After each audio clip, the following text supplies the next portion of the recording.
Assalamualaikum warahmatullahi wabarakatuh. Perkenalkan, nama saya Rindi Nur Agustin. Saya merupakan mahasiswa dari Universitas Terbuka yang ada di Pekanbaru Riau dengan program studi yaitu agribisnis bidang minat penyuluhan dan komunikasi pertanian. Baik, di sini saya akan melakukan kegiatan praktik dengan mata kuliah manajemen resiko agribisnis dengan kegiatan praktik yaitu analisis dan mitigasi eksternal dan resiko strategis pada unit kedua dan pada usaha tempe yang sudah saya lakukan wawancaranya sebelumnya.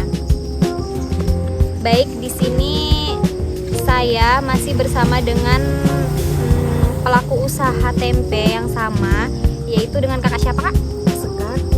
Baik, di sini apakah kakak bersedia untuk saya wawancarai pada unit kedua ini, Kak? Bersedia.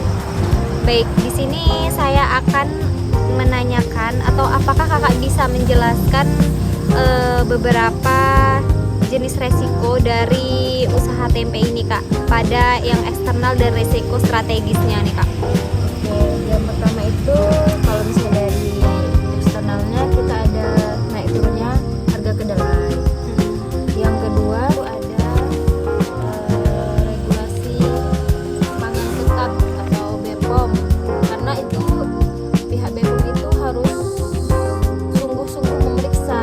Jadi kita juga pasti ada sedikit banyaknya ketakutan lah. Yang ketiga itu persaingan pasar yang ketat pastinya. Dan yang keempat itu bencana alam, karena itu mempengaruhi. Dari keempat tersebut, bisakah kakak jelaskan cara mengurangi resiko tersebut nih, Kak? Kalau untuk yang pertama itu yang naik turunnya harga kedelai itu bisa dengan produksi sendiri ya, dengan menyewa lahan untuk kedelai kita serta mencampurkan kacang kedelai lokal kita.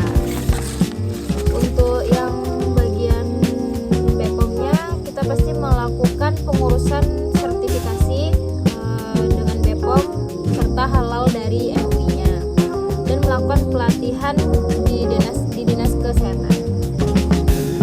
Untuk yang persaingan dengan pasar, kita pastinya melakukan promosi dengan digitalisasi melalui sosmed, marketing, konten, TikTok, di IG atau di lainnya dengan judul misalnya resep tempe yang enak seperti itu dan bergizi. Untuk yang bencana alamnya kita mengurus asuransi ya pada usaha tempe kita. Nah, dari jenis resiko serta cara mengatasinya nih,